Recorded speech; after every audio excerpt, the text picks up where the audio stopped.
Captain Gregory Barnes stood at the observation deck of the diplomatic vessel Pathfinder, watching as the massive council station grew larger in the view screen. The station was a marvel of engineering, a spinning ring structure 50 kilometers in diameter that served as the central meeting place for the 217 species that made up the Galactic Council. After centuries of space exploration and decades of sending signals into the void, humanity had finally made contact. "Nervous, Captain?" Ambassador Daniel Wright asked, joining him at the window. The older man's gray hair was neatly combed, his diplomatic uniform crisp and adorned with the emblem of Earth's United Nations. "I'd be lying if I said no, sir," Gregory replied.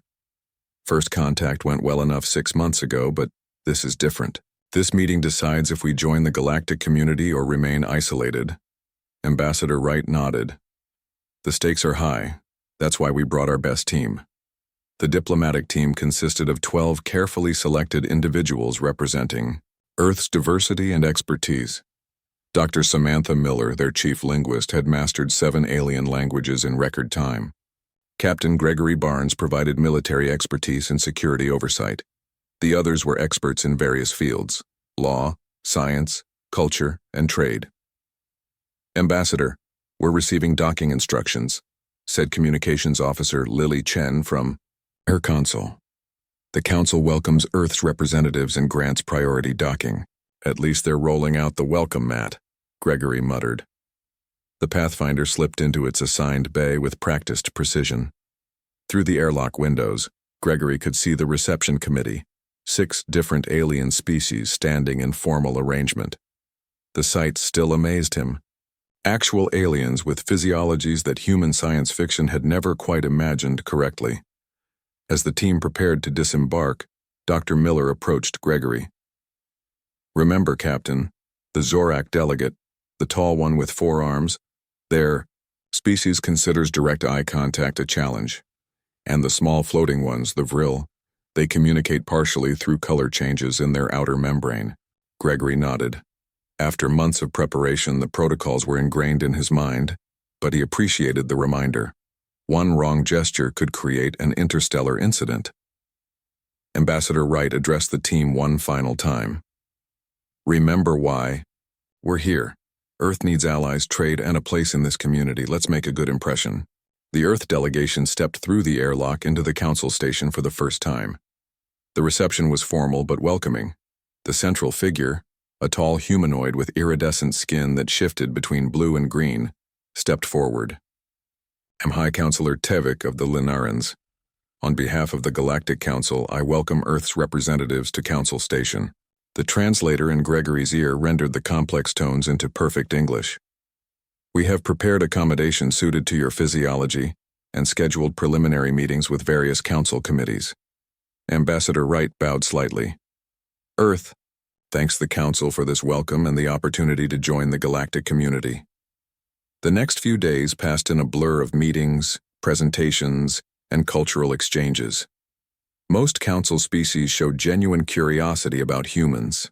Earth's representatives shared information about human art, music, scientific achievements, and cultural diversity. In return, they learned about incredible alien civilizations, some spanning multiple star systems and existing for thousands of years.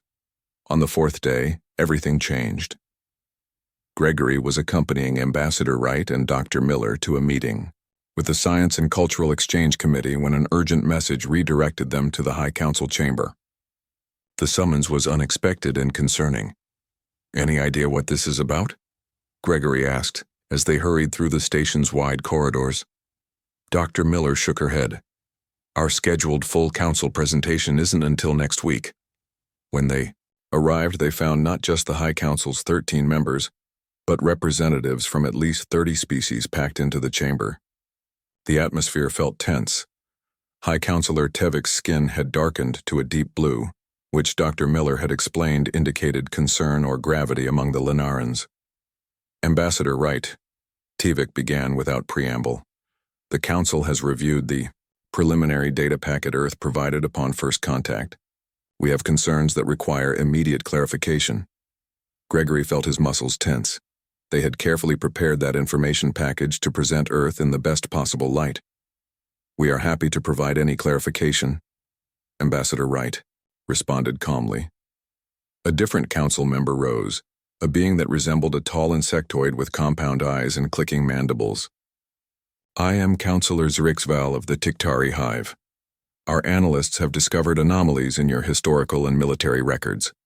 Specifically, all detailed military doctrines, war records, and strategic analyses from the last century are encoded in a language our translators cannot process. Dr. Miller stepped forward. That would be Krathi, Counselor. It's a formal language used for specific military and historical documentation. And yet, the insectoid counselor's mandibles clicked. Rapidly, this language appears in no other context in your data. Our concern is why humans would record their military history in a language that appears nowhere else in your culture. A murmur ran through the chamber. Gregory noticed several species displaying what he recognized as signs of agitation or alarm. Ambassador Wright maintained his diplomatic composure. The Krathi language has a specific historical significance to Earth. I assure the Council there is no deception intended. A new voice joined the conversation, deep and resonant. Then provide translation protocols immediately. Gregory turned to see a large reptilian being rising from the shadowed section of the chamber. The creature had dark scales, piercing yellow eyes, and an air of authority that commanded attention. I am Elder Zixavorn of the Drakari Imperium, the being announced. The Council has intercepted various human transmissions that suggest your species has engaged in more armed conflicts in your short history than many Council races have in millennia. You have developed from primitive projectile weapons to rudimentary space warfare capabilities in less than 3 centuries, a pace that concerns many here. Gregory felt his heart rate increase. This was exactly the perception of humanity they had hoped to avoid. Ambassador Wright straightened. Elder Zixvorn, with respect, Earth's history contains both conflict and peace. Like many species, we have fought wars, but we have also created art, music, literature, and advanced science. Our rapid development reflects our adaptability, not aggression. Pretty words, Elder Zixvorn replied. Yet you encode your war records in an unknown language. The Council requires transparency from potential members. Dr. Miller spoke up again. The Krathi language is used out of tradition and respect, Elder. It's a complex matter of human history. Then simplify it for us, human. Another Council member called out. Gregory watched as Ambassador Wright exchanged glances with Dr. Miller.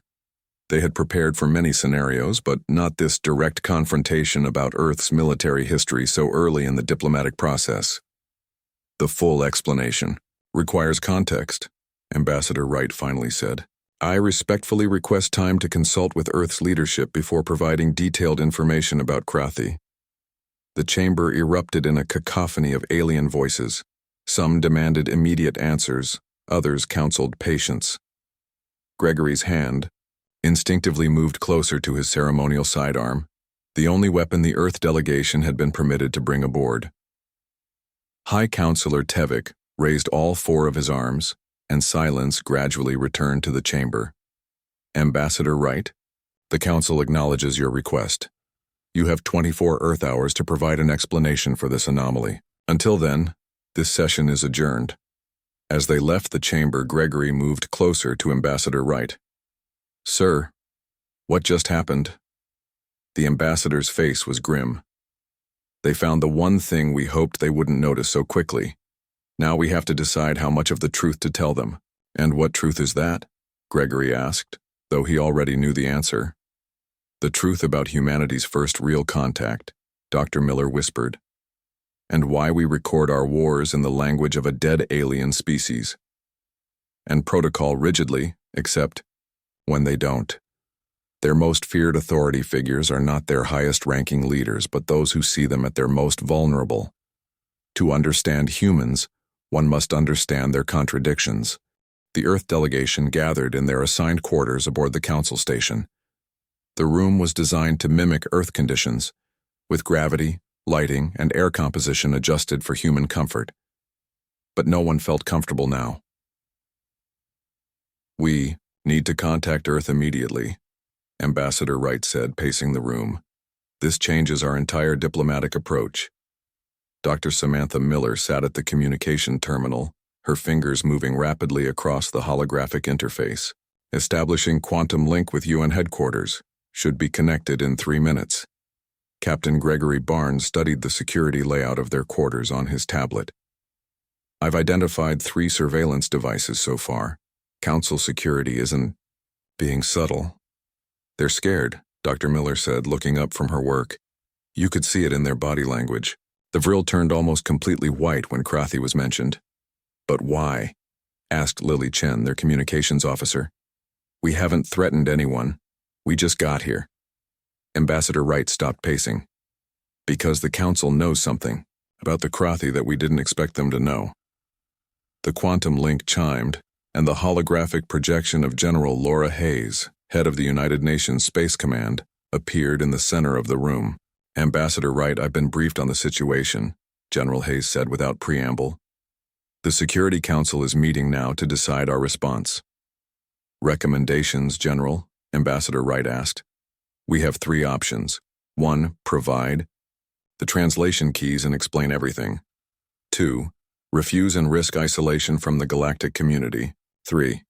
Tell a partial truth that satisfies the Council without revealing our full capabilities. Captain Barnes stepped forward. With respect, General, option 2 isn't really an option. Earth needs the technology and resources the Council can provide. Agreed. General Hayes nodded. The Security Council is leaning toward option 3. Dr. Miller, you're our foremost expert on Krathi language and history. What partial truth could work here? All eyes turned to Dr. Miller. She took a deep breath. We could explain that Krathi was a ceremonial language developed after the Third World War as a neutral means to record military history without the cultural baggage of human languages. That doesn't explain why their translators can't decode it. Ambassador Wright pointed out. No, Dr. Miller agreed. For that, we need part of the real truth. General Hayes's hologram flickered slightly. You're authorized to reveal Level 2 information about the Krathi if absolutely necessary. Nothing about the invasion or their technology. Just enough to explain the language. Understood, Ambassador Wright said. We'll report back after the Council meeting tomorrow. The communication ended, leaving the Earth delegation with difficult decisions to make. I need to get into the classified archives, Dr. Miller said after a moment of silence. If the Council knows something about the Krathi that we don't, I need to find it before tomorrow's meeting. Captain Barnes nodded. I'll come with you. The secure archives were located in the Earth delegation's ship, the Pathfinder. Security protocols meant that classified information could not be stored in the potentially vulnerable quarters on the Council station. As they walked through the station's wide corridors toward the docking bay, Gregory noticed subtle changes in how other species reacted to them. Where there had been curiosity before, now there were quick glances away, hurried movements to create distance. Word travels fast, he muttered to Dr. Miller. Language always does, she replied quietly. Aboard the Pathfinder, Dr. Miller used her high-level clearance to access the sealed archives. The ship's AI verified her identity through multiple biometric scans before opening the secure database. Computer, display all files related to First Contact and the Krathi War, Dr. Miller commanded. The holographic display came to life, showing hundreds of classified documents. Dr. Miller navigated through them with practiced ease, occasionally stopping to study particular files more closely. There, she said after 20 minutes of searching, the Council archives from when we first made contact 6 months ago. Look at the species registry they provided. Captain Barnes looked at the list of Council member species and their histories. I don't see Krathi listed anywhere. Exactly. According to official Council records, the Krathi never existed. Dr. Miller's expression was grim. But they did exist, and the Council is lying about it. She pulled up another file, a heavily classified report from 80 years ago. The holographic display showed images that few humans had ever seen. The twisted, armored forms of the Krathi warriors, their biomechanical ships, and the devastation of the brief but brutal First Contact War that had been hidden from most of humanity. The Krathi weren't just any species, Dr. Miller explained. They were conquerors, warriors who had dominated multiple star systems before encountering Earth. Their technology was centuries beyond ours. Captain Barnes studied the battle footage with professional interest, yet we defeated them. Not exactly. Dr. Miller pointed to another file. Their invasion force was small, just a scouting fleet. But yes, we managed to destroy most of their ships through a combination of nuclear weapons and, frankly, suicidal human courage. She opened another document, showing the aftermath. The surviving Krathi were impressed by human warfare capability. They hadn't expected such resistance from a primitive species. Their commander Vorkath requested a meeting with Earth's military leaders. The next file showed the historic meeting. Armored Krathi warriors standing across from uniformed human generals in an underground bunker. This is where it gets complicated, Dr. Miller continued. The Krathi revealed they were dying as a species.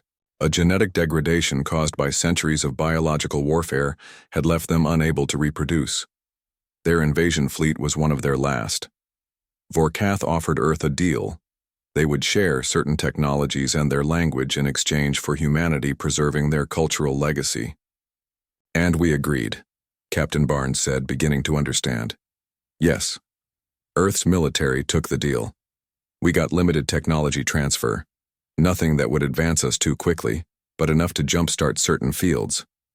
In return, we recorded all our military doctrine in their language as a way of preserving Krathi military thought and tradition. Dr. Miller closed the files. Within 20 years, all Krathi were dead. Captain Barnes was quiet for a moment, processing this information. So tomorrow we tell the Council that we're honoring an extinct species by preserving their language. It's not that simple, Dr. Miller said. If the Council is hiding all records of the Krathi, they fear something about them, or about the fact that humans defeated them. She pulled up one final document, the Krathi commander's final message before their species went extinct. His last words were, "We chose our successors wisely. When you reach the stars, remember why we selected you above all others. Remember what you did that no other species had done before." Captain Barnes looked at her. Which was what? Dr. Miller's face was solemn. We fought back successfully. According to these records, the Krathi had conquered 17 other worlds. Before reaching Earth, no other species had ever managed to resist them, let alone defeat them. Outside the ship, a notification chimed on Captain Barnes's communicator. "It's Ambassador Wright. The Council has moved up our hearing to tonight instead of tomorrow. They're not waiting for us to contact Earth again." Dr. Miller quickly secured the archives. "They're pushing us before we can prepare. That's not a good sign." As they left the Pathfinder to rejoin their delegation, Gregory noticed a small alien vessel docking nearby. The beings that emerged were unlike any Council species he had seen before. Tall, slender creatures with translucent skin that seemed to shimmer with internal light. "Who are they?" he asked Dr. Miller. She shook her head. "Not in any briefing I received, but they're heading toward the Council chamber too." "More complications," Captain Barnes said grimly. "Just what we need." The Council chamber was packed when the Earth delegation arrived. Representatives from nearly all 217 species filled the tiered seating around the central speaking floor. The atmosphere was tense, with a constant murmur of alien voices and translators working overtime. Ambassador Wright led his team to the designated position for petitioning species. Captain Gregory Barnes stayed close, eyes constantly scanning for threats. Dr. Miller clutched her data tablet, which contained the carefully selected information they had decided to share.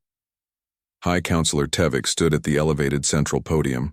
His iridescent skin, now a deep purple that Dr. Miller whispered indicated extreme formality or gravity among the Lenarans.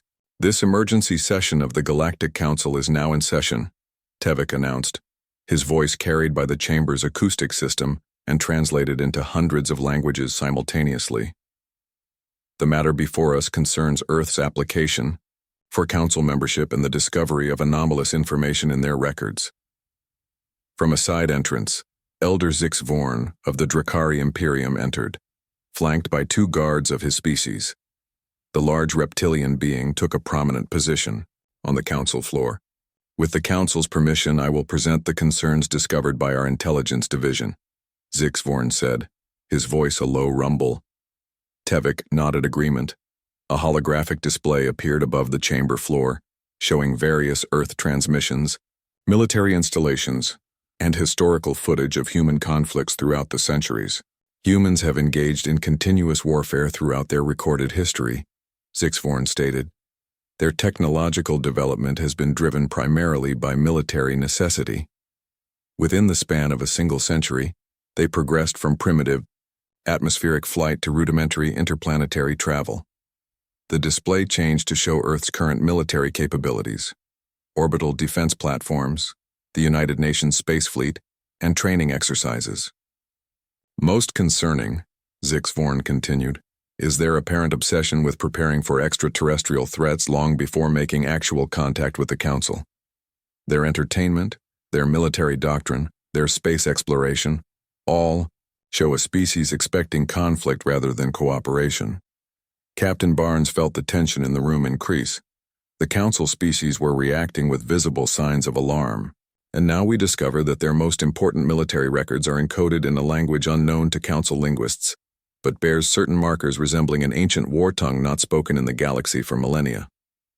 Zixvorn turned to face the Earth delegation directly. We demand an explanation. Ambassador Wright stepped forward with measured confidence. Honored Council members, I thank you for this opportunity to address your concerns. Earth has indeed had a complex history that includes conflict, but also great achievements in peace, art, science, and cooperation. He gestured to Dr. Miller, who stepped forward and connected her tablet to the chamber's holographic system. With your permission, I will explain the language in question, she said. High Counselor Tevik nodded. Proceed. Dr. Miller activated her presentation. The language called Krathi was introduced to Earth approximately 80 standard years ago, during our first contact with an extraterrestrial species. A murmur ran through the chamber. Several council members rose to their feet in obvious distress. This cannot be, shouted a floating Vril delegate, its membrane flashing angry red. Earth's first contact was with our survey team 6 months ago. That was our first contact with the Council, Dr. Miller clarified calmly. But not our first contact with extraterrestrial life. She displayed images of the Krathi, careful selections that showed them in diplomatic settings rather than as the warriors they were. The Krathi visited Earth in small numbers. They were a dying species suffering from genetic degradation. They shared their language and certain cultural elements with us before becoming extinct. Dr. Miller carefully omitted any mention of invasion or warfare. Out of respect for their legacy, Earth's military adopted their language for official records and doctrines. The chamber erupted in chaos. Dozens of delegates were shouting, some in what appeared to be fear, others in anger. The translators struggled to keep up with the overlapping voices. High Counselor Tevik raised all 4 arms for silence, but it took several minutes for order to return. When the noise finally died down, a new voice spoke. The human speaks truth, but not all of it. All eyes turned to the newcomers Gregory had noticed earlier, the tall beings with translucent, shimmering skin. One of them glided forward to the chamber floor. I am Elder Sora of the Viridian Collective, the being announced. Our species maintains the true historical archives of the galaxy, independent of council records. This pronouncement caused another stir among the delegates. The Krathi were not simply a dying species seeking cultural preservation, Elder Sora continued. They were the most feared warriors in the galaxy's history, conquerors of 17 systems before encountering Earth. Elder Sora turned to face the Earth delegation. What the humans have tactfully omitted is that they are the only species ever to successfully resist a Krathi invasion force. The silence that followed was deafening. Every alien eye in the chamber was fixed on the humans. Elder Zixvorn broke the silence, his voice a threatening growl. Is this true? Your primitive species defeated the Krathi? Ambassador Wright maintained his diplomatic composure. Our records indicate there was a brief conflict, yes. It ended with mutual respect and an exchange of cultural knowledge. Impossible, shouted another council member. The Krathi conquered every world they encountered for 10,000 years. They were unstoppable, yet they are gone and humans stand before you, Elder Sora said simply. Gregory watched as fear spread visibly through the chamber. He leaned close to Dr. Miller. They're not just concerned about our warlike tendencies, he whispered. They're terrified because we defeated something they thought was undefeatable. Dr. Miller nodded slightly. And now they think we're the new Krathi. Elder Zixvorn turned to address the full council. In light of this revelation, the Drakari Imperium formally moves that Earth be classified as a Class 1 military threat and placed under immediate quarantine. No technology sharing, no cultural exchange, no further contact. Gregory's hand moved closer to his sidearm. Such a classification would effectively end Earth's hopes of joining the galactic community and could potentially lead to preemptive action against humanity. High Counselor Tevik's skin had turned a worried gray. The motion has been presented. As per council procedure, Earth's representatives may offer a response before voting begins. Ambassador Wright stepped forward again. Honored Council, we came here in peace seeking friendship and alliance. We have shared our history truthfully when asked. The fact that Earth successfully defended itself against an aggressor species should not be cause for fear, but for recognition of our potential as allies. He looked around the chamber. If the Krathi had invaded any of your worlds, wouldn't you have defended yourselves as we did? The difference is not in our intentions, but in our capability. Gregory could see the ambassador's words having little effect. The fear in the chamber was palpable.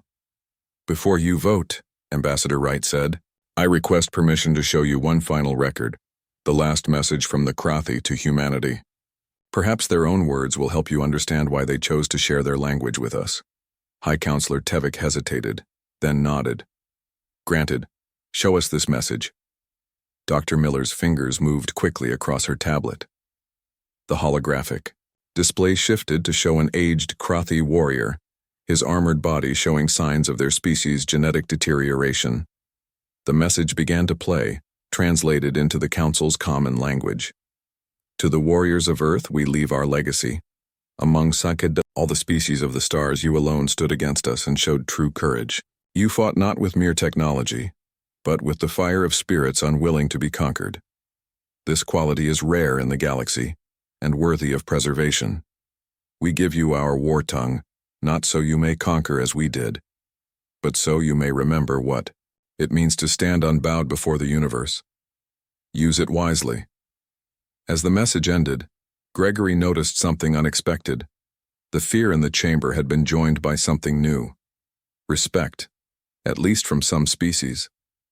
The vote that would decide Earth's fate was about to begin. The council chamber fell into an uneasy silence after the Krathi message played. Captain Gregory Barnes watched as the alien delegates whispered among themselves. He could sense the shift in the room. Fear remained, but now mixed with curiosity, and from some species a reluctant respect. High Counselor Tevik raised his forearms. We will now vote on Elder Zixvorn's motion to classify Earth as a Class 1 military threat and implement immediate quarantine measures. Before the vote could begin, Elder Sora of the Viridians moved to the center of the floor. The Viridian Collective requests to present additional historical context before voting proceeds. Tevik hesitated, then nodded. Granted, but be brief. This session has already exceeded normal protocols. Elder Sora's translucent form seemed to glow more intensely as she addressed the council. For 10,000 years, the Viridian Collective has maintained the true historical records of our galaxy, independent of political influence. What I share now comes from our deepest archives. A new holographic display appeared, showing ancient star maps and historical images of the Krathi Empire at its height. The Krathi were not simply conquerors, Elder Sora explained. They were guardians. Their empire stood as a barrier between the core worlds of the galaxy and threats from the outer darkness that most species have forgotten or never knew. The display changed to show massive battle formations and devastated worlds. The Krathi fought enemies that would have destroyed all sentient life, Their warrior culture developed not from a love of conquest, but from necessity. Gregory glanced at Dr. Miller, who was rapidly taking notes. This information was new to Earth as well. When the Krathi began to die out from their genetic degradation, they searched the galaxy for worthy successors. Elder Sora continued. They tested 17 worlds before finding Earth. Only humans demonstrated both the will to resist and the capacity for cooperation afterward. Elder Sora turned to face the Earth delegation directly. The Krathi did not merely give humans their language. They chose them as inheritors of their most sacred duty, defenders against threats most of you have been privileged to forget. Murmurs spread through the chamber as delegates processed this information. Gregory noticed that Elder Zixvorn's reptilian features had hardened into a mask of anger. This changes nothing, Zixvorn hissed. If the Viridian speaks truth, it only confirms that humans are dangerous successors to the most feared warriors. In galactic history, the quarantine motion stands. Ambassador Wright stepped forward. Honored Council, it seems there is much about galactic history that Earth has yet to learn. We did not know the full significance of our encounter with the Krathi, nor did we understand why they chose to share their legacy with us. He gestured toward the assembled delegates. We came here seeking friendship and cooperation, not to inspire fear. Earth has no desire to conquer or dominate. We wish to join the galactic community as equals, to trade, to share knowledge, and yes, if needed, to help defend against common threats. Gregory noticed that several council species were now showing signs that Dr. Miller had taught him to recognize as thoughtfulness or consideration. The ambassador's words were having an effect. Elder Zixvorn moved closer to Ambassador Wright, his towering reptilian form looming over the human. Pretty words from a species that records its wars in the tongue of conquerors. If humans truly desire peace, then prove it. Provide full translation keys to your military archives, so the Council may judge your true intentions. It was a clever trap, Gregory realized. If Earth refused, it would seem they had something to hide. If they complied, the Council would have access to Earth's complete military strategy and capabilities, leaving them vulnerable. Ambassador Wright maintained his composure. We are prepared to share translated summaries of our military doctrine as a show of good faith, but I must respectfully decline to provide complete translation keys, as doing so would compromise Earth's security. No sovereign species should be expected to completely expose their defenses, even to allies. Then you admit you have something to hide, Zixvorn declared triumphantly. We hide nothing about our intentions, Ambassador Wright replied calmly. But like any species, we maintain the right to protect ourselves. High Counselor Tevik intervened. The position of both sides is clear. We will now proceed with the vote. Gregory felt tension build in his chest. This vote could determine the future of humanity among the stars. If the quarantine was approved, Earth would be isolated, cut off from the technological and cultural benefits of galactic society.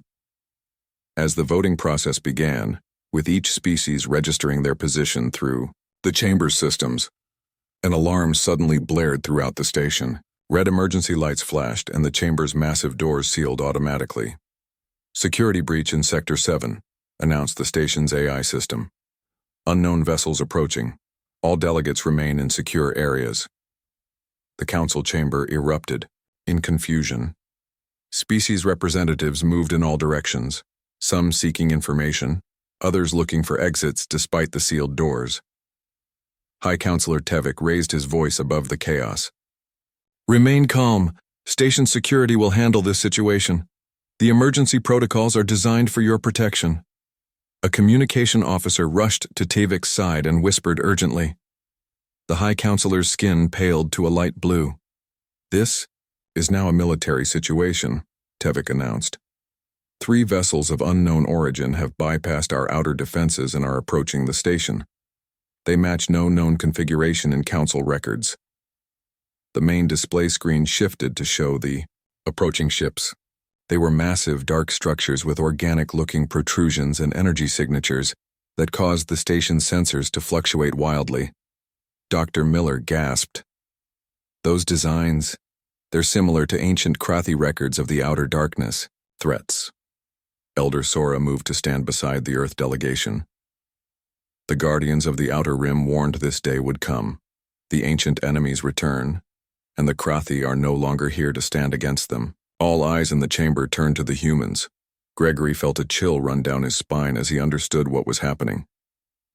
"This is why the Krathi chose us," he said quietly to Ambassador Wright. "Not just because we could fight, but because they knew we would need to." The station shuddered as the first impacts hit the outer shields. The voting system flickered and shut down, the quarantine motion forgotten in the face of immediate danger. High Counselor Tevik turned to the Earth delegation. "Ambassador Wright, your military experience may be valuable in this crisis. The Council requests Earth's assistance." Gregory saw Ambassador Wright straighten his shoulders, his diplomatic demeanor shifting subtly to reveal the military leader he had once been.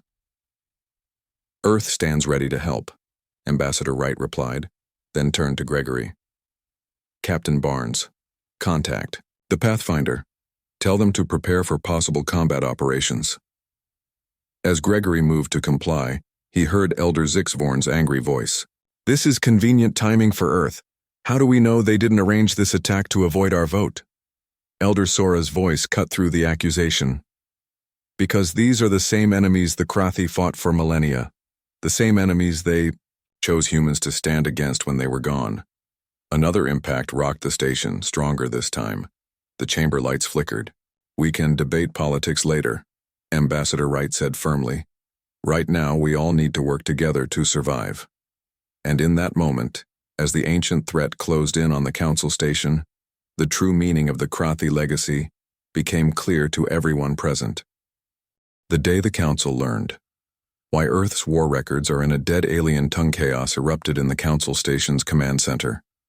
Representatives from dozens of species crowded the space, speaking over each other as tactical displays showed the three unknown vessels closing in.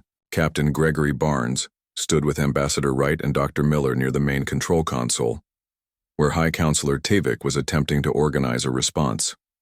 "Our defensive systems are at full power, but these vessels are using energy signatures. Our shields weren't designed to counter," reported a Lineran officer. "Estimated shield failure in 20 minutes if attacks continue at current intensity. The Council defense fleet is mobilizing, but nearest ships are 40 minutes away," added another officer. Gregory watched the tactical display with growing concern. The unknown vessels were moving with purpose, targeting shield generators and communication arrays. "These aren't random attacks," he observed. "They know exactly where to hit us." Dr. Miller studied the enemy ships closely. The attack pattern matches descriptions in Krathi records of the Void Harbingers. They were thought to be extinct, or driven beyond the galaxy's edge thousands of years ago. Elder Sora nodded. "The Krathi kept them at bay for millennia. Since the Krathi disappeared, the Viridian Collective has monitored the Outer Rim for signs of their return. We detected unusual activity 3 months ago, but could not confirm until now." 3 months ago, Gregory said thoughtfully. "Around the same time Earth made official contact with the Council." Ambassador Wright turned to Tevik. "High Counselor, the Earth vessel Pathfinder is small, but it has weapon systems that might be effective. With your permission, we'd like to join your defense efforts." Before Tevik could answer, Elder Zixvorn stepped forward. "This is absurd. We know nothing about these humans except that they somehow defeated the Krathi and have been preparing for war ever since. For all we know, these attackers could be their allies." "That makes no strategic sense," Gregory countered, his patience wearing thin. "If we wanted to attack the Council, why send a small diplomatic vessel with 12 people? First, we could have simply joined forces with these Void Harbingers from the start." Several Council members nodded in agreement. The reptilian elder's accusations were becoming less convincing as the situation deteriorated. High Counselor Tevik's skin had turned a pale blue. "We have limited options. Ambassador Wright, your offer of assistance is accepted. What do you propose?" Gregory stepped forward. "The Pathfinder can't defeat those vessels alone, but we might be able to buy time for your defense fleet to arrive." He moved to the tactical display and pointed to specific areas on the attacking vessels. If our information about the Void Harbingers is correct, these should be vulnerable points in their defenses. We need to coordinate with your station's weapons to focus fire on these areas. The station shuddered again as another impact hit the shields. Shield integrity at 60%, announced the station's AI. Estimated failure in 15 minutes. We don't have time for debate, Ambassador Wright said firmly. Captain Barnes, return to the Pathfinder and prepare for combat operations. Dr. Miller, stay here and provide any relevant information from the Krathi records that might help. Gregory nodded and headed for the door. To his surprise, Elder Sora followed him. I'm coming with you, the Viridian said. My people have studied the Krathi defense strategies against the Harbingers. You'll need that knowledge. They rushed through the corridors of the station, passing panicked aliens heading for shelter areas. When they reached the docking bay, Gregory saw that a small group had gathered near the Pathfinder, representatives from several council species, including some who had been most hostile toward Earth during the council meeting. A tall insectoid being stepped forward. I am Commander Crix of the Tiktari Hive Security Forces. My soldiers and I request permission to join your defense effort. Gregory was momentarily stunned. You want to join us? We were skeptical of humans. Crix's mandibles clicked rapidly. But we recognize warriors when we see them. If the Krathi chose you, there must be reason. Two more groups stepped forward. A squad of reptilian soldiers related to Elder Zixvorn's species but apparently not sharing his political views, and 3 floating vril whose membranes now pulsed with determined blue patterns. We fight together, said the lead vril simply. Inside the Pathfinder, Gregory quickly briefed his small crew while the alien volunteers were assigned to positions where they could help. The human-alien strike force was hastily formed, but united, in purpose. This is Captain Barnes to Station Command. Gregory called over the communication system as the Pathfinder powered up. We are ready to launch with multinational support, requesting coordination with station defenses. High Counselor Tevik's voice came through the speakers. Coordination approved, Captain. Dr. Miller is providing tactical data to your systems now. Station defenses will follow your lead. The Pathfinder detached from the docking bay and moved into position, its weapons systems coming online. The small vessel was vastly outmatched by the massive Void Harbinger ships, but Gregory felt a strange calm settle over him. The Krathi believed in striking fast and from unexpected vectors, Elder Sora advised from beside him. Their records show the Harbingers struggle to track multiple small targets.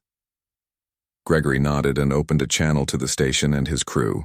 All units will use attack pattern Delta, multiple approach vectors, coordinated strikes on the designated weak points. Station defenses will provide covering fire to draw their attention while we make our runs. The mixed crew worked with surprising efficiency, each species bringing unique skills and perspectives. The reptilian soldiers demonstrated incredible reflexes at the weapon stations. The Tiktari proved exceptional at calculations and coordination. The Vril's ability to process visual information across multiple spectrums enhanced their sensor readings. As they approached the first Harbinger vessel, Gregory opened a secure channel to Dr. Miller on the station. Sam, we need everything you've got on these things. Any weakness, any pattern to exploit. I've been studying the Krathi records, her voice came back. There's something odd. The Harbingers always attack in groups of 3, but they're vulnerable when their attack patterns synchronize. Look for energy surges between the ships every 4 minutes. Gregory shared this information with his crew as they began their attack run. The Pathfinder weaved through energy blasts from the Harbinger vessels, its small size making it difficult to target. The station's defensive batteries fired in coordination, creating a pattern of distraction that allowed the Pathfinder to get close to the first vessel. Energy synchronization in 30 seconds, called one of the Tiktari officers. All weapons, target the designated point, Gregory ordered. Fire on my mark. The moment came. The 3 Harbinger vessels briefly connected with visible energy beams, creating a triangular circuit between them. In that moment of vulnerability, the Pathfinder and station weapons fired simultaneously. The impact was far greater than Gregory had expected. The Harbinger vessel's outer shell cracked, dark energy spilling out like liquid shadow. The other two vessels immediately broke formation and began to retreat. "They're pulling back," Gregory announced. "Continue firing on the damaged vessel." Final barrage from the station's weapons struck the wounded Harbinger ship, causing a cascade of explosions along its hull. The massive vessel began to break apart, its strange organic mechanical components dissolving as they were exposed to space. Cheers erupted throughout the Pathfinder and across the communication channels from the station. The remaining two Harbinger vessels accelerated away, disappearing into the darkness of space. As the Pathfinder returned to the Council station, Gregory felt a profound sense of significance. Humans had just fought alongside aliens against a common threat, using knowledge passed down from the Krathi. The legacy had come full circle. When they docked, a large reception was waiting. High Counselor Tevik stood at the front, his skin now a vibrant green that signified respect and gratitude in Lineran culture. Captain Barnes, Ambassador Wright, representatives of Earth, Tevik said formally as they disembarked. "The Council owes you its gratitude. Today, you have demonstrated the true meaning of the Krathi legacy you carry." Gregory noticed Elder Zixvorn standing in the back of the crowd, his reptilian features unreadable but no longer openly hostile. Ambassador Wright stepped forward. "We came seeking friendship and cooperation. Today has shown why such alliances are necessary. The galaxy faces threats that no single species can confront alone." High Counselor Tevik nodded. "The vote on Earth's status will be rescheduled, but I believe today's events have made the outcome clear. Earth will not face quarantine, but instead be welcomed as the defenders the Krathi knew you could be." As the crowd dispersed, Dr. Miller approached Gregory with her data tablet. "I found something else in the Krathi records," she said quietly. "A final message encrypted so deeply, it took the station's computers to decode it." She showed him the screen, where ancient Krathi symbols resolved into translated text. "When the heirs of our legacy stand with the Council against the darkness, our circle will be complete. Remember us not as conquerors, but as guardians who found worthy successors in you, warriors of Earth."